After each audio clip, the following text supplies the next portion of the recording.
नाही, त्यांचा देव हा राम आहे, आमचा देव हा बाळूमामा आहे, बिरोबा आहे, आमचा विठ्ठल आहे, महादेव आहे, पांडुरंग आहे.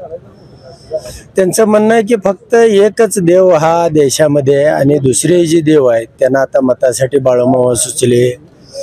त्यांनी जे वेगवेगळे वेश परिधान केले म्हणजे समाज फसणारा नाही, समाज फार पुढे गेला. समाजाची फसवणूक गेल्या 10 वर्षापूर्वी केली होती, त्याचा बदला हा समाज घेण्याच्या भूमिकेमध्ये आहे आणि म्हणूनच समाजानं मला या लढाईमध्ये उतरवलेलं आहे.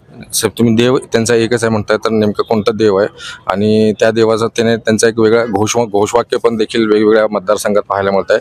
त्यांचं नेमकं घोषवाक्य कोणतं आहे आणि देव कोणता आहे?